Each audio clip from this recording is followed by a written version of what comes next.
মধ্যপ্রাচ্যে এক অপ্রতিরোধ্য শক্তি হয়ে উঠেছে ইয়েমেনের হুথি বিদ্রোহীরা।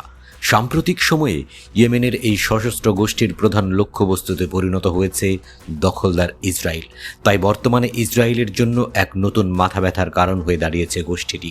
অদম্য হুথি যোদ্ধাদের সঙ্গে সরাসরি সংঘাতে জড়িয়ে সফলতার মুখ না দেখায় শেষ পর্যন্ত নিজেদের গুটিয়ে নিয়েছে মার্কিন যুক্তরাষ্ট্রের মতো সুপার পাওয়ার। বিশ্বস্ত মিত্র যুক্তরাষ্ট্র হুথিদের সঙ্গে যুদ্ধবিরতি চুক্তি করায় গোষ্ঠীটির কাছে অনেকটাই অরক্ষিত হয়ে পড়েছে ইসরায়েল। গাজায় ইসরায়েলের নির্মম আগ্রাসনের প্রতিশোধ নিতে আরও বেপরোয়া হয়ে উঠেছে হুথিরা।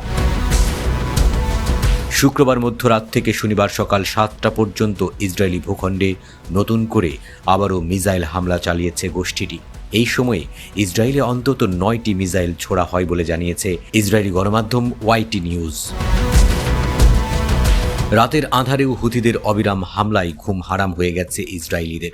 যুক্তরাষ্ট্রের সুরক্ষায় থাকা ইসরায়েলকে আজ একাই হুথিদের নেওয়া অগ্নি পরীক্ষার মোকাবেলা করতে হচ্ছে। ইসরায়েলি গণমাধ্যমগুলো বলছে, যুদ্ধবিরতি চুক্তি অনুযায়ী ইয়েমেন থেকে মার্কিন সেনা প্রত্যাহারের পর থেকে ইসরায়েলের দিকে 41টি ব্যালিস্টিক মিসাইল ছুড়েছে হুথিরা। এর মধ্যে কিছু ক্ষেপণাস্ত্র লক্ষ্যভ্রষ্ট হলেও ইসরায়েলের আকাশ সীমায় পৌঁছে 23টি মিসাইল। আর সেই কারণে অন্তত 23 বার বিমান হামলার সতর্কতা সাইরেন শোনা গেছে বলেও স্বীকার করেছে ইসরায়েলি মিডিয়া। এদিকে গত 4 মে থেকে ইসরায়েলের অন্যতম প্রধান বিমানবন্দর বেন গুরিয়নে অন্তত 4 বার মিসাইল হামলা চালিয়েছে হুথিরা। এতে করে বিপর্যস্ত হচ্ছে সেখানকার বিমান যোগাযোগ ব্যবস্থা। এছাড়া হুথিদের হামলার ভয়ে প্রাণ বাঁচাতে ঘরবাড়ি ছেড়ে আশ্রয় কেন্দ্রে যেতে বাধ্য হচ্ছেন ইসরায়েলিরা। যুদ্ধবিরতির অংশ হিসেবে গত 6 মে ইয়েমেনে হুথিদের বিপক্ষে 53 দিনের সামরিক অভিযান শেষ করে মার্কিন যুক্তরাষ্ট্র। এরপর ইসরায়েলকে একা পেয়েই যেন আরও আগ্রাসী হয়ে ওঠে হুথিরা।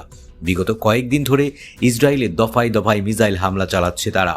হুথিরা স্পষ্ট জানিয়ে দিয়েছে যে গাজায় ইসরায়েলের আগ্রাসন বন্ধ না হলে তাদের সামরিক পদক্ষেপ অব্যাহত থাকবে। হুথি ইয়েমেনের একটি শিয়া ইসলামপন্থী রাজনৈতিক ও সামরিক সংগঠন। 1990-এর দশকে হুসেইন আল হুথির নেতৃত্বে শিয়া ইসলামের জাইদি ধারা অনুসারে এই গোষ্ঠীর উত্থান হয়। 2014 সালে ইয়েমেনের রাজধানী সানা দখল করে আলোচনার কেন্দ্রবিন্দুতে আসে তারা। এরপর থেকে ইয়েমেনের বেশিরভাগ অঞ্চল নিয়ন্ত্রণে রেখেছে গোষ্ঠীটি।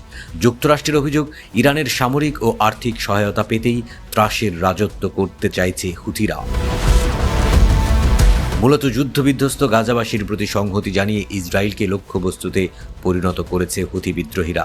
গাজায় আগ্রাসন না থামানো পর্যন্ত ইসরায়েলের উপর হামলা চালিয়ে যাওয়ার ঘোষণা দিয়ে রেখেছে ইয়েমেনের এই সশস্ত্র গোষ্ঠী।